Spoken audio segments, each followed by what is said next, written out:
waa tey nag moom dama bëggoon pour rek ñu waxtaan benn taxaw seetlu bu ndaw par rapport ak li nga xam ne moom moo fi jot a xew par rapport ak li nga xam ne moom lañ nekk di dund Sénégal par rapport ak Ousmane Sonko on sait tous que ni xeex nañu ba muy génn pour cela y a pas de souci même su fekkee ni il est placé sous contrôle judiciaire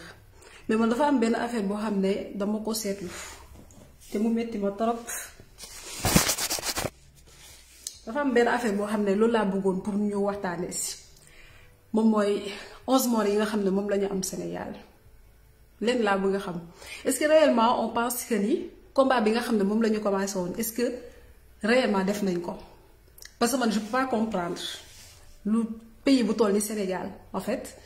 16 wala boog 17 millions d'habitants ñu rey ci 11 personnes des jeunes à la fleur de l'âge te amul kenn koo xam ne. De façon officielle wax na ci on commence par le président de la République wala boog par son ministre de l'Intérieur bu ñu génnee def nañu communiqué ba mu jeex amul benn instant boo xam ne regretté nañu le fait que y a des jeunes qui ont été tués à part présenter ay condoléances te loolu moom ñun ñëpp mën nañ ko def mais nga nekk en tant que président de la République wala boog ki nga xam ne moom mooy le chef des policiers le ministre de l'Intérieur mu am ay policiers des criminels dans le corps policier génn di tirer à bout portant ay manifestants non armés ñi nga xam ne genre entre 17 et 35 ans non même pas am na xale bi bu naa ma 14 ans la am ki nga xam ne moom moo nekk Bignona te pourtant président de la République waxu ci moom waxul na impunité mënul am ci corps policier waxul ne dinañ porter plainte waxul ne enquête sera ouverte dara ça veut dire que di suñ ko seetaanee moom mooy suñu frère yooyu noonu ñu rey ce sera impuni quoi.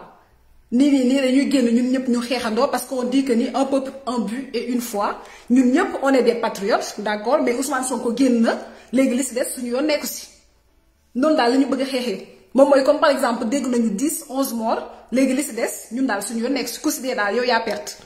ñu dëggal li nga xam ne ñeneen ñi nga xam ne xeexuñu pour seen dëkk seen yoon nekku ci ñun ñëpp on a été sur le terrain mais man personnellement j'ai pas été seulement sur le terrain pour Ousmane Sonko mais tam pour lutter contre la justice sociale et je pars du principe que ne dund Ousmane Sonko la vie de Ousmane Sonko ne vaut pas mieux que la vie de ces 11 personnes là qui sont mortes dañoo génn pour wane ne carrément luñ ko def du yoon mais su fekkee ne dañ cee rey ay nit est-ce que ñun dañoo war a toog di seetaan xam nga psychologiquement ñu ngi seetaan loo xam ne policiers ñu ngi gën a am doole suñu kaw. waxuma nag ñoom ñëpp ñoom ñoo bon mais ñi nga xam ne ñoom ñoo si nekk criminel dañu leen war a traquer ba pare yóbbu leen au ñuf parce que foofu moom mooy seen place. policier amul ci benn manifestation boo xam ne wax nañ ko ni war na mën a am utilisation armam xoolal ci ay règles yoo xam ne dañ ko cadré non seulement bu ñu koy jàng normalement war nañ ko xam te boole si tam bu ñuy utiliser seen arme war nañu xam fan lañ ko war a utiliser. la moo tax ñu leen di bàyyi pour ñuy yóbbu seen arme parce que dañuy bañ di fekk ci manifestants yi ay délinquants te loolu noonu dafay am parce que ci biir manifestants yi am na ñoo xam ne ay agresseurs la ñu woon loolu noonu kenn bañu ko mais kan moo leen jàngal yéen policiers yi qui vous a appris à tuer vos frères qui vous a appris à les haïr au point nga jël bal bu portant di ko dóor si bopp nit kan gis nañu reyu Parcelles Assainies bi ñëpp gis nañ ne bu baax ni xale bi amul woon benn danger boo xam ne da ko doon présenter par rapport ak policiers lan lañ leen wax pour seen utilisation arme devant les manifestants dañ leen ne carrément ngeen cadre foule bi dañ leen ne ngeen def benn distance entre les manifestants ak yéen mun ngeen utiliser seen camion ndox boobu noonu wala boog ngeen utiliser seen lacrymogène justement parce que pour protéger seen intégrité physique mais ban instant lañ leen wax pour ngeen tirer ay manifestants da ngeen fa gisoon légitime défense amu fa woon les manifestants n'étaient pas armés au contraire seen nervis yooyu noonu ngeen autorisé pour ñu dóor manifestants yi ñoom ñoo armés mais xeex da la mën a rey est-ce que c'était nécessaire pour nga jël di rey ay doomu réew mi est-ce que c'était nécessaire pour nga jël di rey ay xale yoo xam ne 14 ans à la fleur de l'âge vous avez des sangs sur les mains et le pire c'est que ni kenn du ci wax wala boog buñ ciy wax waaw dañu naan non parce que comme que Ousmane Sonko libéré nañ ko kon boog am nañu victoire finale non ñi ci dee dafa bëri déjà une seule vie perdue c'est trop. waxuma laaj nag 11 ndàmpaay fajul dara ñi nga xam ne dañoo ñàkk seen doom yi loolu noonu lan lañ lay wax c'est un espoir qui a été brisé c'est des jeunes qui avaient de l'avenir léegi est-ce que ñun noonu lañ leen war a seetaanee tey jii kum fi daloon du la neex ku nekkoon tamit sa kër la nekk du la neex normalement impunité ak injustice bi nga xam ne moom mooy sévir biir Sénégal dafa war a doy parce que à un moment tamit il faut dire stop. On vous a autorisé à utiliser vos armes en cas de légitime défense, c'est-à-dire si c'est proportionné, nécessaire et simultané.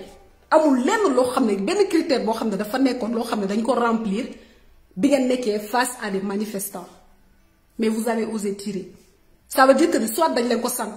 soit da ngeen xam ne dara du leen ci fekk parce que à chaque fois c'est la même chose te li ci gën a dee moom mooy doomu baadoole rek ñoom ñoo ci empathir.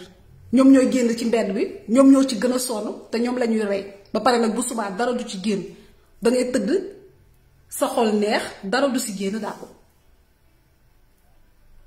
J'espère que ni nag si marche bi nga xam ne moom la ñu bëgg a def samedi 13 dinañ ci wax loolu même su fekkee ne tamit la libération des otages politiques c'est très très important parce que xeex bi nekkul woon encore une fois pour Ousmane Sonko kese. xeex bi tam ñi nga xam ne dañ leen di jàpp de façon arbitraire ci lañ bokkoon te ñi ci gën a dolli nag moom mooy ñi nga xam ne dañoo perdre la vie ce sont ces martyrs xeex bi instant bii nii pour ñoom la Ousmane Sonko on l'a placé sous contrôle judiciaire d'accord mesure restrictive la mais mu ngi doxee ay soxlaam te tamit boole si am na ay obligations am na ay interdictions le combat n'est pas encore gagné c'est juste la bataille qui a été gagnée mais pas la guerre. te xam nañ ne bu baax ne dinañ ñëwaat à la charge te le pire c'est que ni fii ak 2024 li leer ba leer moom mooy 2024 Macky Sall su fi newee ni carrément du dem wala ba bëgg fee indi ay problème suñu taxawee lii nii suñ ko xeexul moom mooy dina amaat yeneen moor yoo xam ne moom moo nar a gën a ëpp que rey yi nga xam ne moom lañ fi bàyyi non non waruñu seetaan ce sont des jeunes psychologiquement en fait luñ nekk def dafa mel ni comme si Covid-19 nit nag moom moo mel noonu. nit yépp noonu la ñu mel dafay mel ni comme si genre buñ la waxee benn dee bu boobaa si ngay rey sa bopp di scandaliser wu par contre lu muy gën a bëri dafay mel ni comme si dafa naturel ci yow dangay dem ba sa bopp da koy assimiler nga jàpp ne comme c'est complètement normal mais déedéet policiers yooyu noonu criminels yooyu noonu dañ leen wala traquer jàpp leen ba pare ñu génn si biti parce que fu ñu nekk noonu du seen place. loolu laa amoon lu may wax c'était un coup de cœur te boole si tamit ñu gisante peut-être samedi si manifestation bi su ma fa nekkee ce sera pour nos martyrs te j'espère vraiment que ni chacun de nous ñun ñëpp autant que nous sommes xam nga des fois ñun ñooy jox en fait relation yu ñu am ak suñuy dirigeants dañ ko war a xoolaat ñun ñoo leen di jox importance boo xam ne duñ ko am Macky Sall bu muy yéeg yaakaarul woon ne dina am pouvoir bii ni ba war a mën a ay subordonné woon di tirer ci ay manifestants te kenn du ci wax yaakaaru ko woon te nag su fekkee ni waruñoo xool suñu relation ak ñi nga xam ne ñoom ñoo ñu jiite ce sera toujours comme ça on est sorti certes pour Ousmane Sonko mais tamit pour leneen li nga xam ne moom moo raxas ci ginnaaw moom mooy xiif bi moom mooy injustice bi nga xam ne moom moo am corruption bi nga xam ne moom moo am ak tamit néocolonialisme bi nga xam ne dafay sévir de plus en plus mais tey su fekkee ne dafa am ay nit yu bari yoo xam ne dañoo dee il est temps que ñun tamit ñuy ubbi suñuy gémmiñ di marche de façon pacifique pour ñoom et surtout le plus essentiel moom mooy que chacun se mette à la place de la famille de ses défunts que chacun se mette à leur place bu boobaa di ngeen xam ne carrément lu ñu nekk di dund nii yombul te tamit neexul ndax tey jii nii koo fi bëgg a génn dinañ la naan carrément ku fi dee yoo yaa perte ndax soo deewee kenn du wax ci say wax waaw statut def ay bougies joxe 100 000 200 000 francs pour Nampaye et c'est fini non non. On doit restaurer leur dignité te loolu ça va passer par ñi nga xam ne dañ leen rey ñoom ñëpp ay enquête ci boppam la ñu war a ubbi pour ñooñu noonu yëpp ñu mun leen jàpp loolu moom mooy yoon. quant à nag policiers yi nga xam ne dañoo jël intimidation di dugg ci kër nit ñi di dóore affaire yooyu noonu